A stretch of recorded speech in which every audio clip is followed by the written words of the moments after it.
হরে কৃষ্ণ বন্ধুরা, আশা করি সবাই খুব ভালো আছো, সুস্থ আছো। প্রীতিয়ানা ব্লগে সবাইকে অসংখ্য অসংখ্য ধন্যবাদ।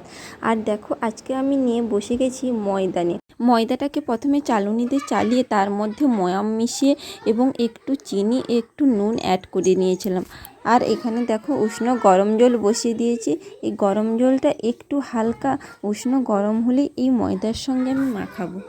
প্রায় 5 মিনিট ধরে এই মাখানো ময়দাটাকে আমি হাত দিয়ে নাড়াচাড়া করলাম। আর এখানে দেখো সুজি আগে থেকে ভিজিয়ে রেখেছি। সুজিটাকে আগে থেকে ভিজিয়ে রাখলে ওটা পরিমাণে কিন্তু বাড়ে, সেটা কিন্তু বোঝা যায়। আর প্রথম থেকে যদি আমি এটাতে অ্যাড করে দিতাম তাহলে এতটা ভালো হতো না। আর সুজিটা দেওয়ার একটাই কারণ আমি যেটা বানাতে চলেছি সেটা খেতে খুব নরম হবে, তার জন্যই সুজিটা দেওয়া। আর দেখো সুজিটা দেওয়ার পরে আমি কিন্তু এই উষ্ণ গরম জলটা দিয়েই মাখাবো।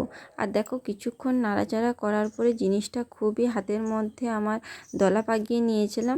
পুরো জিনিসটাকে আমি এখন ভালো করে মাখিয়ে একটা একটা করে দলা পাকিয়ে নেব। দেখো আমি এখানে 2 কিলো মতো ময়দা মাখেছি আর তার পরিমাণ অনুযায়ী আমি লবণ আর নুন দিয়েছি। তোমরা যেই পরিমাণে নিবে সেটা তার স্বাদ মতোই মেশাবে। আর এই 2 কিলো ময়দাতে আমি 3টা দলা পাকিয়ে নিয়েছি। এই দলা পাকানো ময়দাগুলোকে আমি কিছুক্ষণ এই পাত্রের মধ্যে রেখে 5 মিনিট মতো 5 থেকে 10 মিনিট মতো ঢাকা লাগিয়ে রেখে দিলাম।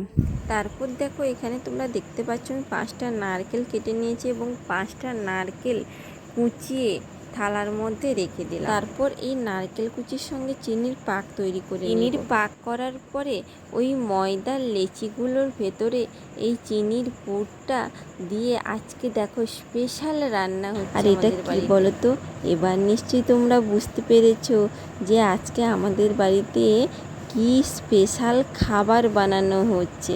তো কারা কারা বুঝতে পেরেছো কমেন্টে জানিও তো এটাকে তোমাদের ভাষায় কি বলে থাকে। আর আমাদের ভাষায় আমরা একে সাতপুরি বলে থাকি, কারণ এই অমাবস্যাটা সাতপুরি অমাবস্যা, তাই আমাদের বাড়িতে সাতপুরি বানানো হয়েছিল। আর সাতপুরি কত পিস হয়েছিল জানো? প্রায় 100-র উপরে হয়েছিল। আর কারা কারা খাবে আমাদের বাড়িতে চলে এসো, আমি কিন্তু তুলে রেখেছি তোমাদের জন্য। তো সবাইকে অসংখ্য অসংখ্য ধন্যবাদ। বাই।